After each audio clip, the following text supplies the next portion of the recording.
Hands down the best basketball we've seen in the last 7 or 8 years. That was unbelievable, instant classic, double overtime win on the road for the San Antonio Spurs. They are here and they are for real. They steal game 1 in OKC without starting point guard De'Aaron Fox. So many great moments in that game, so many takeaways here. The first one is, I love the defensive intensity. This is what we've been waiting for. This is how basketball is supposed to be played. Thank you, OKC. Thank you, San Antonio, for what you just did tonight. That was must-see TV. These teams both averaged 120, 119 points per game for the entire regular season in 48 minutes.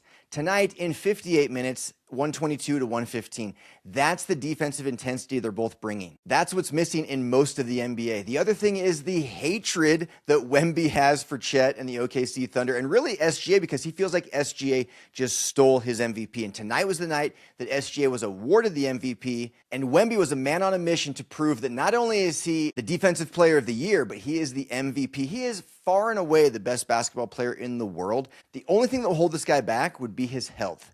Pray that Wemby stays healthy because he is the face of the league right here, right now. He is bringing everything back into the NBA that we've been missing. The rivalry, his open hatred for Chet. Chet blocking Wemby at the end of regulation was so epic for this rivalry. Wemby's far and away the better player, but the fact that we know he hates Chet Holmgren, and Chet blocked his shot to save the game and send it to overtime. That was so incredible. Much of the game, though, Chet wasn't guarding Wemby, and there were actually several plays where Alex Caruso or Jalen Williams actually did quite well against Wemby defensively. So this is where Wemby needs to get a little bit stronger. If Wemby gets stronger, if he puts on a bunch of muscle, if he puts on 20 pounds of muscle, not only will he be more likely to stay healthy longer, but he'll be able to average 35 minutes a game, and then look out. He's going to be averaging 35 points, 18 rebounds, 4 blocks a game for seasons to come. If this dude puts on 20 pounds of muscle, he will be absolutely unstoppable. Such an incredible game. Again, without De'Aaron Fox, OKC just does not have the best matchups here. They're fighting off a little bit of rust. They haven't had a game in over a week. It was also J-Dub's first game back from injury. So there are a few things. SGA played far worse than I think we'll see him play the rest of the series. But Alex Caruso played better than he's ever played in his life. He is so valuable. I can't believe the Lakers let this guy go for nothing.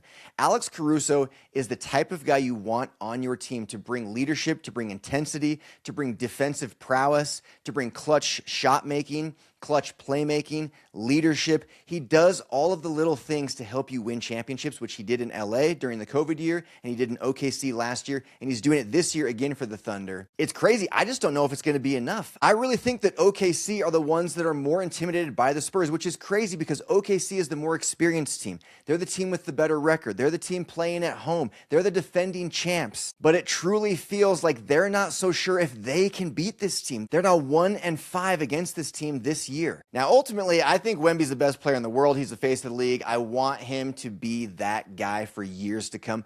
That being said, I'm kind of rooting for OKC because I want Wemby to be that much hungrier next year. He's so young. If he can stay healthy, we're going to see him for the next 10, 15 years, hopefully, if he can stay healthy.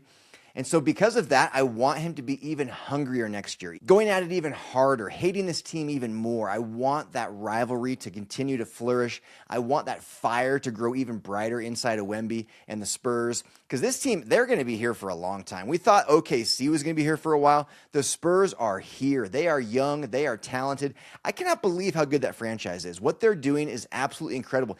This is a young roster, and they look like they're ready to win the NBA Finals right now. Now, I don't want to get too far ahead of myself. It's a long series. OKC is the real deal. They're the defending champs. They're not just going to bow down and let the Spurs walk all over them. But to lose game 1 when the opposing team doesn't have their starting point guard, that is not a good start for the Thunder. They better come back strong on Wednesday and win game 2. And whoever wins this series, assuming they go into the NBA Finals healthy, that will be your world champion. Your NBA Finals champion will be from the West. It will be the winner of this series.